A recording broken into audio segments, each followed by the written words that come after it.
Hello everyone, I am Rinku, working as an assistant professor in Department of Management in RPIT Technical and Medical Campus. Today we are discuss about the topic that is theory of group formation. These are the different types of theory: propagate theory, Homans theory, balance theory and exchange theory. Firstly, propagate theory is nearest theory, कि जिसको another name से किससे नाम से भी जाना जाता है, नियरेस्ट थ्योरी के नाम से भी जाना जाता है। इसके अंदर नियरेस्ट थ्योरी, प्रोपेगेट थ्योरी सबसे ये हमारी बेसिक थ्योरी है, जो हमारी कॉमनली यूजेबल थ्योरी हमारी इसके अंदर आती है। बेसिकली हमारी नियरेस्ट थ्योरी के नाम से भी इसको जाना जाता है।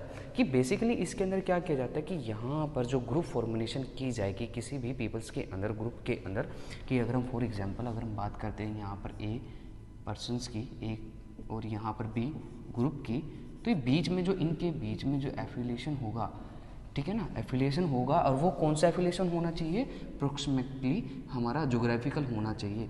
कि यहाँ पर प्रोक्सीमिटी चेक की जाती है, उनकी जो प्रोक्सीमिटी है वो एफिलिएशन कितना है और ज्योग्राफिकल प्रोक्सीमिटी कितनी है। अगर वो दोनों के बीच में नियरेस्ट है, नियरनेस्ट है, ठीक है जी, क्या है वो, अगर उनके बीच में नियरनेस्ट है तो यहाँ पर ये जो ग्रुप बनने के चांसेस है, जो ग्रुप फॉर्मेशन होगा वो हमारा इजीली हो जाएगा। इस थ्योरी के अंदर बेसिकली ये कंसिडरेशन करके चला जाता है। इसके सबसे बड़ी इसकी ड्रॉबैक क्या है कि ये एनालिटिकल नेचर नहीं है। अगर इसकी बात, अगर नेचर्स की बात करें हम, अगर जो इसकी नेचर है वो किस तरीके की नहीं है, एनालिटिकल वे में नहीं है। अगर हम कंपैरिजन वे में अगर इसको करके चलना चाहे तो सबसे बड़ा ड्रॉबैक ही यही है कि ये एनालिटिकल नेचर की नहीं है, ये बेसिक है हमारे, जिसके अंदर कि अगर हमारा फॉर एग्जांपल कि यहाँ पर एक एग्जांपल क्या देता है कि यहाँ पर एक क्लासरूम ए है एंड क्लासरूम 2 है, ठीक है जी।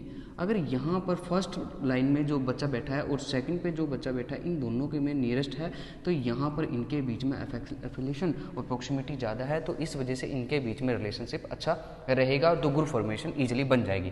बट अगर हम बात करें कि यहाँ पर पर्सन ए है और पर्सन बी यहाँ पर बी है, अगर इन दोनों के बीच में नियरेस्ट क्या है, कम है, अगर डिफ्रेंशिएट ज़्यादा आ जाता है, नियरनेस नहीं है, तो यहाँ पर जो ग्रुप है वो इतना इफेक्टिवली तरीके से वर्क नहीं करेगा। इस वजह से यहाँ पर ये एनालिटिकल नेचर की नहीं है, सबसे बड़ा इसके अंदर ड्रॉबैक ये है। दूसरी थ्योरी है हमारी होमन्स थ्योरी। होमन्स थ्योरी को हम अनदर नेम से भी जाना जाता है, जिसको AIS के नाम से भी जाना जाता है, जिसके अंदर हमारा क्या आता है जी, एक्टिविटी एंड दूसरा क्या आएगा, इंटरेक्शन आएगा हमारा, एंड थर्ड वन जो इसके अंदर आएगा एंड सेंटीमेंट्स। ये बेसिकली इसको अनदर नेम से भी जाना जाता है AIS। ए जो डिफाइन करता है एक्टिविटी को, आई डिनोट करता है इंट्रैक्शन को, और एस डिनोट करता है सेंटीमेंट को।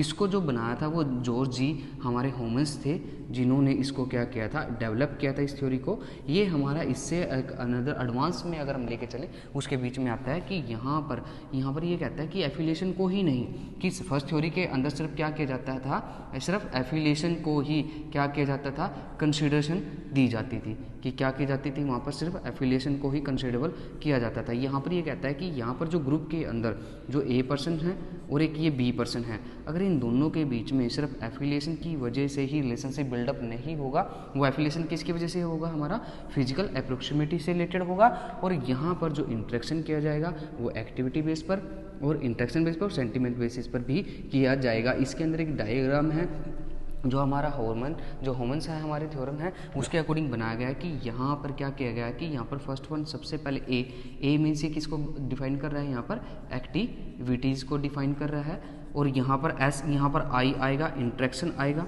ठीक है जी। ये किसको बात कर रहा है जी, हमारी ये इंट्रैक्शन की बात कर रहा है, और यहाँ पर बीच में जो आएगा वो आएगा हमारा सेंटीमेंट।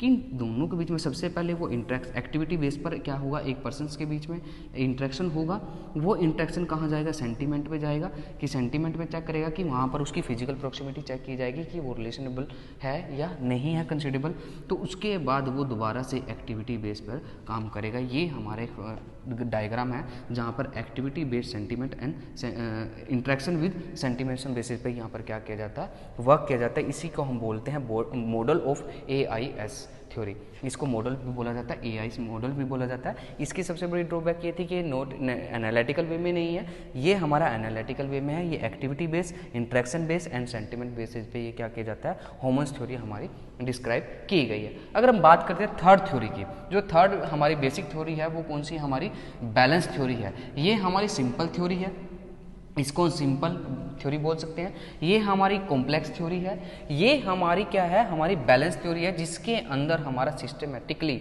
मेंटेन किया जाएगा। और वो किस किस चीज़ को मेंटेन किया जाएगा, यहाँ पर अट्रैक्शन एंड एटीट्यूड को, कि अट्रैक्शन एंड एटीट्यूड को किया जाएगा। इसको जो थर्ड हैंड न्यूकोव ने इसको क्या कहता है, डेवलप किया था। कि सेकेंड थ्योरी की जब हम बात करते हैं कि यहाँ पर थ्री हमारे एलिमेंट जो वर्क करते हैं, एक्टिविटी, इंट्रैक्शन एंड सेंटिमेंट, कि यहाँ पर ये सभी तीनों जो हमारे एलिमेंट है, ये सभी पीपल्स के लिए, सभी ग्रुप मेंबर्स के लिए क्या करते हैं, सेम इम्पैक्ट डालते हैं, सेम इफेक्ट डालते हैं।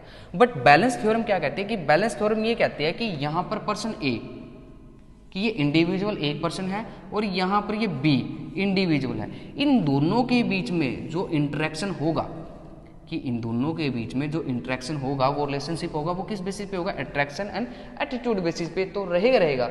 लेकिन इनके बीच में जो कोऑर्डिनेशन बनेगा, वो कोऑर्डिनेशन बनेगा जी सी।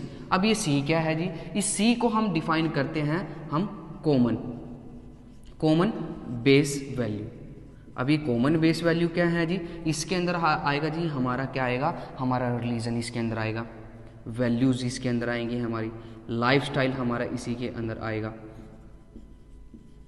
लिविंग ऑफ स्टैंडर्ड भी इसी के अंदर आएगा, कास्ट रिलीजन भी इसी के अंदर आएगा। कि यहाँ पर बैलेंस थ्योरम ये कहते हैं कि यहाँ पर जो इंटरेक्शन है वो ए पर्सन्स के बीच में और बी पर्सन के बीच में जो इंटरेक्शन है वो अट्रैक्शन एंड एटीट्यूड की वजह से बैलेंस रहेगा हमारा मेंटेन सिस्टमेटिकली। अगर वो इम्बैलेंस हो जाता है, वो इम्बैलेंस का रीज़न क्या रहेगा, वो हमारा यहाँ पर ये जो कॉमन वैल्यू है, ये बेसिकली हमारी क्या रहती है, कॉमन बेस जो वैल्यू है वो हमारी इसके बीच में इम्बैलेंस का रहेगा। कि यहाँ पर कोई भी ये तीन जो थ्योरी अभी तक हमने डिस्कस किया, फर्स्ट थ्योरी क्या कहते हैं कि अगर कोई पर्सन जो नियर है एक दूसरे के, तो वहाँ पर वो ग्रुप बना सकते हैं। दूसरे क्या कहते हैं कि नहीं, ग्रुप हमारा जो बनेगा फिजिकल प्रोक्सिमिटी के साथ साथ, एफिलिएशन के साथ साथ हमारे यहाँ पर activity, interaction and sentiment basis पे ग्रुप बनाए जाएंगे। बट थर्ड जो हमारी थ्योरम है वो ये कहती है कि जो ग्रुप बनेंगे वो हमारे अट्रैक्शन एटीट्यूड की बेसिस पे बनेंगे और वो कॉमन बेस वैल्यू के बेसिस पे बनेंगे। अगर उनके कॉमन बेस वैल्यू अगर सिमिलर हैं, अगर उनकी वैल्यू सिमिलर हैं, उनका लाइफस्टाइल सिमिलर है और वहाँ पर उनका इंटरेक्शन और ऑब्जेक्टिव जो गोल है वो सिमिलर है, तो वो क्या बनाएंगे, ग्रुप बनाएंगे। अगर लास्ट वन जो थ्योरी है ये हमारी इंपॉर्टेंट थ्योरी भी आ जाती है, सबसे इंपॉर्टेंट थ्योरी भी यही है और हमारे लिए यूजेबल थ्योरी भी सबसे इंपॉर्टेंट भी यही है ग्रुप फॉर्मेशन के लिए भी। ये थ्योरम क्या कहते हैं कि इसको जो डेवलप किया है वो थाइबोट एंड कैली ने इसको क्या किया जी, डेवलप किया। सबसे पहले तो इसने क्या किया था, इसको डेवलप किया था। अब ये क्या कहता है कि यहाँ पर जो पीपल हैं वो क्या करते हैं, इस थ्योरम के अंदर जी जो ग्रुप बनेंगे, जो ग्रुप जो बनाए जाएंगे, वो ग्रुप बनाने में सबसे मेन रोल रहता है जी पीपल का। क्योंकि हमारी जो मेन डेफिनेशन की है ग्रुप की ये है कि 2 and more than person togetherness, कि जहाँ पर टुगेदरनेस आते हैं पीपल के बीच में, यहाँ पर ये कहता है कि यहाँ पर पीपल है ना इकट्ठे तो होंगे, वो किस पर्पज़ के लिए आएंगे, अपने थॉट्स को क्या करने के लिए, एक्सचेंज करने के लिए। कि यहाँ पर वो क्या करेंगे, जो उनके बेसिकली जो थॉट्स हैं, जो उनके आइडियाज़ हैं, जो उनके थॉट्स हैं, वो उनको क्या किया जाएगा, यहाँ पर एक्सचेंज किया जाएगा। और वो एक्सचेंज करने के बाद यहाँ पर ये एक्सचेंज किया जाएगा। एक्सचेंज के बाद यहाँ पर देखा जाएगा कि benefit from of the interaction, कि उनको उस इंटरेक्शन से क्या बेनिफिट हो रहा है। कि फॉर एग्जाम्पल अगर हम यहाँ पर लेके चलते हैं, कंसिडर करके चलते हैं कि यहाँ पर ए पर्सन है और ये बी पर्सन है। अब ए पर्सन यहाँ पर इसके पास कुछ आइडियाज़ हैं, कुछ थॉट्स हैं, उसको क्या करना चाहता है, ये ट्रांसलेट करना चाहता है बी के साथ, इंटरेक्शन करना चाहता है बी के साथ। अब यहाँ पर ये जो इंटरेक्शन करेगा, यहाँ पर जो इंटरेक्शन रहेगी वो किस बेसिस पे रहेगी, यहाँ पर ये चीज़ चेक की जाएगी, benefit from of the interaction. कि यहाँ पर ए का बी के साथ अगर वो इंटरेक्शन करता है तो उसको बेनिफिट क्या है। सेकेंड चीज़, कॉस्ट ऑफ गोर, कि यहाँ पर उसको जब वो इंटरेक्शन के साथ साथ उसको सेटिस्फेक्शन के लिए जो ग्रुप बनाएगा, इसके साथ जो वो ग्रुप बनाएगा उस ग्रुप की उसकी कॉस्ट क्या है, और उसके कॉस्ट बनाने के बाद अगर जो उसने कॉस्ट पे की है और उसके बाद उसको क्या रिवार्ड सिस्टम मिलते हैं, इस बेसिस पे ये वर्क करता है। यही हमारी एक्सचेंज थ्योरी आती है कि ये सभी से क्या हो जाती है, हमारी सबसे एडवांस थ्योरी है और हमारी सबसे यूजेबल थ्योरी है।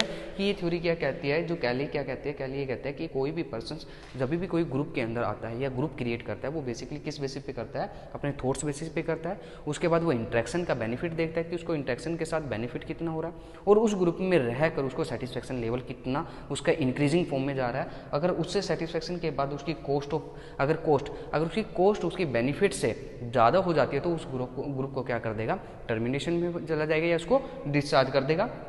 अगर वहाँ पर उसको कॉस्ट है, जो उसकी बेनिफिट है उसकी ज़्यादा है कॉस्ट से, तो अगर वो उस ग्रुप में क्या रहेगा, मेंटेन रहेगा, उसको रिवार्ड्स मिलते रहेंगे। ये थी हमारी बेसिक, अगर हम जब भी कोई ग्रुप बनाते हैं तो उसकी बेसिक मॉडल्स भी बोल सकते हैं हम इसको, एंड थ्योरीज भी बोल सकते हैं, propagate theory, homogeneous theory, balance theory and exchange theory. Okay class, thank you.